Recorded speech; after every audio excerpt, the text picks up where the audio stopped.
18-year-old girl is safe now after having a suspicious device strapped to her. CNN's Hugh Williams is there and joins us by phone. So, Hugh, is the bomb squad still inside the house? Currently the situation is that quite a lot of the fire department and detectives that were here at the scene have now left. The police came out and told us that the woman has been released from this incredibly delicate and dangerous situation inside her house in this very rich neighborhood of Sydney, a very affluent neighborhood. Essentially, what has happened is this woman has now been released after almost 10 hours and is safely back with her family.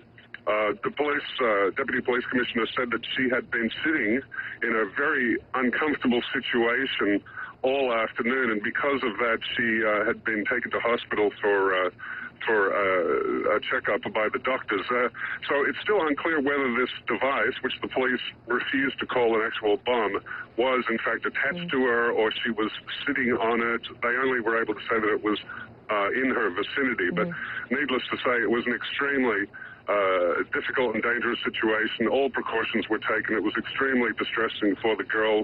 She was with negotiators all of the day while detectives worked on the crime aspect and the bomb squad worked on defusing this device. So Hugh, you said the crime aspect, so that means someone allegedly put this bomb on her. Can you kind of take us back into, how this even happened? Where did this device, I guess the police are not calling it a bomb, where did this device come from and why her?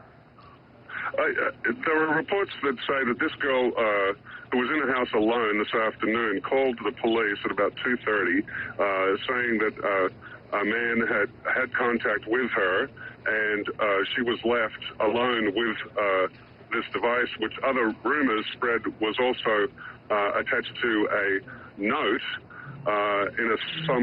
what some are saying is an extortion attempt. Now, this is just sort of hearsay about the situation that explains what the police aren't telling.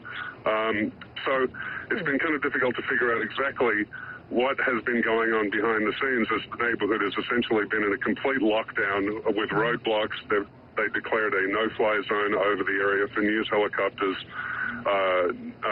Neighbors were told to stay in their homes, also kept away from their homes, and essentially this all happening in an extremely sort of affluent neighborhood in Sydney, a very bizarre scene, really. You mentioned she's of an affluent, family, or the neighborhood is affluent.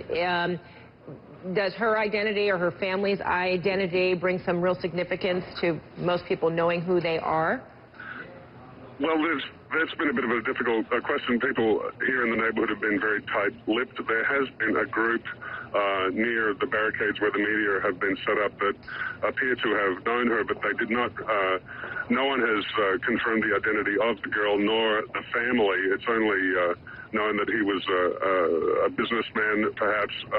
But what the motive is for this to happen has certainly not been released by the police. I believe it's a sort of part of their investigation. They don't want to jeopardize that by giving out too much information. All right. Thanks so much, Hugh Williams, for that update out of Sydney.